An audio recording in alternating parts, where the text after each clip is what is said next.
ಎಲ್ಲಿ ಕೂಡ ಆಚಾರದಲ್ಲಿ ಬರ್ತಾ ಇಲ್ಲ. ಬರೀ ಬೆಳಿಗ್ಗೆ ಆದ್ರೆ ಸ್ಟೇಜ್ ಮೇಲೆ ಭಾಷಣ ಮಾಡ್ತಕ್ಕಂಥದ್ದು. ನಮ್ಮ ನಡೆ ನುಡಿ ವಿಚಾರ ಆಚಾರಗಳು ಅದರಲ್ಲಿ ಬದಲಾವಣೆ ಆಗೋದು ಬಹಳ. ಈ ಸಮಾಜ ಹಾಲಿದ್ದಂಗೆ ಹಾಲ್ಮತ ಸಮಾಜ. ಯಾವಾಗ್ಲೂ ಕೂಡ ಒಂದು ಸಲ ಮಾತು ಕೊಡ್ತು ಅಂದ್ರೆ ಆ ಮಾತು ವಾಪಸ್ ತಗೊಳ್ಳೋದು. ದಿಲಾಂಗೆ वो करेंगे वो करेंगे जो भी करना है कर दिखाएंगे. ಯಾವಾಗ ಮಾಡೋಲ್ಲ ಮಾಡಿ ಕೇಳ್ತಕ್ಕಂಥದ್ದು. ಸುಮ್ಮನೆ ಸುಳ್ಳು ಬರೋಕೆ ಹೇಳಿ ನಾವು ಮನೆಗೆ ಹೋಗಿ ನಿಂತಿರೋಲ್ಲ. ಭಾಷೆ भी बुलाए आज भी बुलाए. अरे ये तो ಪ್ರಜಾತಂತ್ರ ये तो ಪ್ರಜಾತಂತ್ರ. ಚಂದರಳ್ಳಿ ಗ್ರಾಮದಲ್ಲಿ ಬಹಳ ಸಂತೋಷ ಅನಿಸ್ತಾ ಇದೆ. ನಾನು ಸುಮಾರು ಈ ಭಾಗದ 15 ವರ್ಷ ಶಾಸಕನಾಗಿ ಮಾಡಿರ್ತಕ್ಕಂಥ ಕಾರ್ಯಗಳು ಪದ್ಮಕರ್ ಪಾಟೀಲ್ ಪ್ರಕಾಶ್ ಪಾಟೀಲ್ ಎಲ್ಲ ನೋಡಿದಾರೆ ಅಂತ ನಾನು ಭಾವಿಸ್ತೇನೆ. ಯಾಕಂದ್ರೆ पद्मकर पाटिल आप कौन सा पार्टी में थे कौन सा पार्टी में नहीं थे वो बात अलग है, लेकिन प्रगति के ऊपर बोल रहे हैं तो 15 साल में हमने क्या किया. लेकिन अभी भी देखा मैं आपका रोड का आपका हालत कौन सा है, क्या क्या है, क्या क्या नहीं, क्या क्या हो गया बोलकर. लेकिन सुधर जाएगा. वक्त है जब हम थे, जब जब आप क्या क्या बोले, जब हम कराकर देंगे आपको. लेकिन आज ಇವತ್ತ ನಿಜವಾಗ್ಲೂ ಈ ಒಂದು ಕಾರ್ಯಕ್ರಮ ಬೊಮ್ಮಗುಂಡೇಶ್ವರ ಏನೊಂದು ಸ್ಟ್ಯಾಚ್ಯೂ ಪ್ರತಿಷ್ಠಾಪನೆ ತಾವೆಲ್ಲ ಹೋಗೋರು, ಅದ್ರ ಜೊತೆಯಲ್ಲಿ ವಿಶೇಷವಾಗಿ ನಮ್ಮ ಶಿವಕುಮಾರ್ ಬೇಕ್ರೆ ಏನೆಲ್ಲ ಸೇರಿ ಇವತ್ತು ನೀವು ಮಾಡಿದ್ದೀರಿ.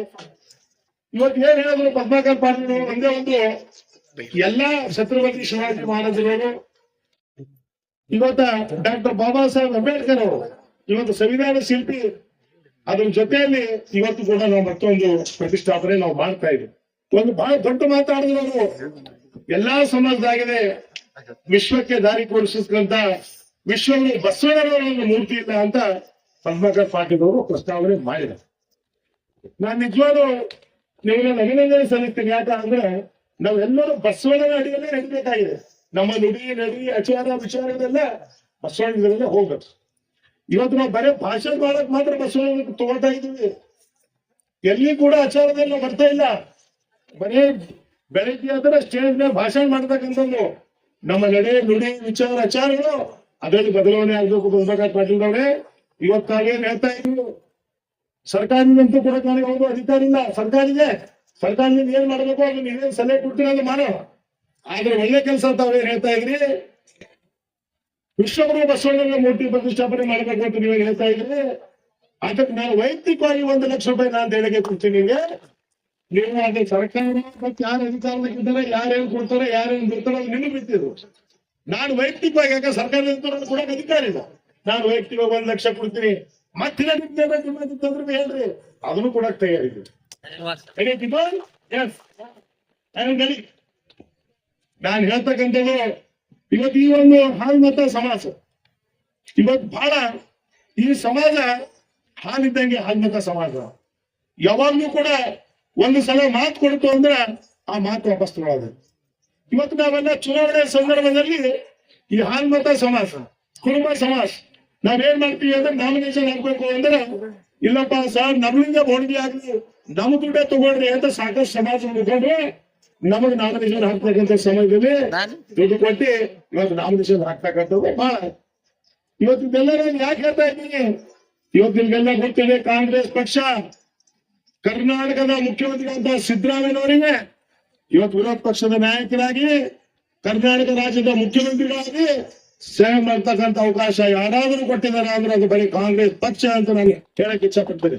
ಬಹಳ ಗರ್ವದಿಂದ ಇವತ್ತ ವಿರೋಧ ಪಕ್ಷದ ನಾಯಕರಾಗ್ಬೇಕು, 2 ಬಾರಿ ರಾಜ್ಯದ ಮುಖ್ಯಮಂತ್ರಿಗಳಾಗ್ಬೇಕು. ಇವತ್ತೆಲ್ಲ ಇಡೀ ರಾಜ್ಯದ ಉದ್ಯೋಗಕ್ಕೂ ಕೂಡ ಸೇವೆ ಮಾಡ್ತಕ್ಕಂಥ ಕೆಲಸ ಇವತ್ತು ರಾಜ್ಯದ ಮುಖ್ಯಮಂತ್ರಿಗಳು ಮಾಡ್ತಾ ಇದ್ದಾರೆ. ಯಾವ ರೀತಿ ಇವತ್ತು ನಮ್ಮ ಭರವಸೆಗಳು ಏನಿದೆ, ನಾವು ಸುಮ್ಮನೆ वो देखेंगे दिलाएंगे वो करेंगे वो करेंगे जो भी करना है कर दिखाएंगे. ಯಾವಾಗ ಮಾಡೋಲ್ಲ ಮಾಡಿ ತೋರಿಸ್ತಕ್ಕಂಥದ್ದು. ಸುಮ್ಮನೆ ಸುಳ್ಳು ಬರೋಕೆ ಹೇಳಿ ನಾವು ಮನೆಗೆ ಹೋಗಿ ನಿಂತಿರೋಲ್ಲ. 2023 ಚುನಾವಣೆಯಲ್ಲಿ ನಾವೇನ್ ಭರವಸೆ ಕೊಟ್ಟಿರೋ ಮುಖ್ಯಮಂತ್ರಿಗಳು ಎಲ್ಲಾ ಭರವಸೆಗಳು ಈಡೇರಿಸ್ತಕ್ಕಂಥ ಕೆಲಸ ಯಾರ್ದಾದ್ರೂ ಸರ್ಕಾರ ಮಾಡಿದ್ವಿ ಅಂದ್ರೆ ಅದು ಕಾಂಗ್ರೆಸ್ ಸರ್ಕಾರ, ಅದು ವಿಶೇಷವಾಗಿ ಸಿದ್ದರಾಮಯ್ಯ ಸರ್ಕಾರ ಅಂತ ನಾನು ಹೇಳಕ್ ಇಚ್ಛಪಡ್ತೀನಿ. ಯಾಕೆ ನಾನು ಒತ್ತೊತ್ತಿ ಹೇಳ್ತಾ ಇದ್ದೀನಿ ಅಂದ್ರೆ ಸಿದ್ದರಾಮಯ್ಯವರು ಇವತ್ತು ಇದೇ ಎಸ್ಟಿ ಗೊಂಡ ಸಮಸ್ಯೆ ಇರ್ತಕ್ಕಂಥವ್ರು ಇವತ್ತು ಅವ್ರ ನಡೆ ನುಡಿ ವಿಚಾರ ಬಗ್ಗೆ ನಾವು ಒಳ್ಳೇಬೇಕಾಗ್ತದೆ. ಇನ್ನು ಬೇರೆ ಬೇರೆಯವ್ರು ಯಾರೇನ್ ಮಾಡಿದಾರೆ, ಯಾರೇನ್ ಭರವಸೆ ಕೊಟ್ಟಿದ್ದಾರೆ ಬ್ಯಾಗ್ ಯಾರೋ ತೆಳಗಾರೋ ಅದೆಲ್ಲ ಅದ್ರ ಬಗ್ಗೆ ನಾನು ಹೇಳ್ಕೊಳ್ಳೋದು.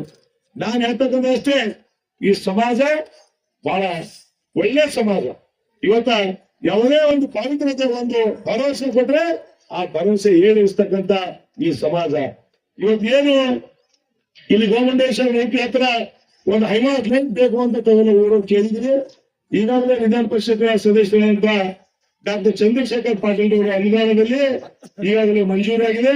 ಇನ್ನು 1 ದಿವಸ ಅಲ್ಲ 2 ದಿವಸದಲ್ಲಿ ಇವತ್ತು ಹೈಮಾವತ್ ಲೈನ್ ಕೂಡ ಇಲ್ಲಿ ಪೂರ್ಣತದ ಅಂತ ನಾನು ಭರವಸೆ ಕೊಡ್ತೀನಿ.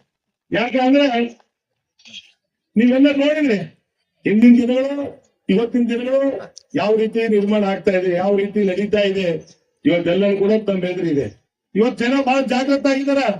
ಜನ ಎಲ್ಲರೂ ಕೂಡ ನೋಡ್ತಾರ ನಾವು ಯಾವ ಸಂದರ್ಭದಲ್ಲಿ ಯಾವ ರೀತಿ ಜನರಿಗೆ ನಾವು ಹೇಳ್ತೇವೆ, ಮುಂದೆ ಬರ್ತಕ್ಕಂತ ದಿನದಲ್ಲಿ ಯಾವ ರೀತಿ ಜನರಿಗೆ ನಾವು ಕೆಲಸಗಳು ಮಾಡಿಕೊಡ್ಸಕ್ಕಂತ ವ್ಯವಸ್ಥೆಯಲ್ಲಿ ಮಾಡ್ತೀವಿ ಅನ್ನೋದು ಇವತ್ತ ಗೋಮಂಡೇಶ್ವರ ಆದರ್ಶ.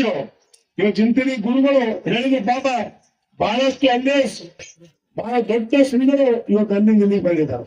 ಅದ್ರ ಜೊತೆಯಲ್ಲಿ ಪದ್ಮಕರ್ ಪಾಟೀಲ್ ಹೇಳ್ತಾ ಇದ್ರು ಪಾಪ ಇಲ್ಲಿ ಅಲ್ಲಿಂದ ನಮ್ಮ ಊರಿಗೆ ಬಂದಿದಾರ ಅಂತ. ಇವತ್ತು ಅವರು ಬಹಳ ಚಿಂತೆಯನ್ನು ಓದಿದಾಗ ಅವ್ರದ್ದೇ ಆದಂತ ಬಹಳ ದೊಡ್ಡ ಕಾರ್ಯ ಸಮಾಜಕ್ಕೆ ಕೊಡ್ತಾ ಇದ್ದಾರೆ.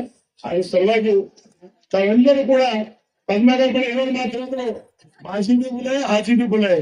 अरे ये तो प्रजातंत्र है, ये तो प्रजातंत्र है।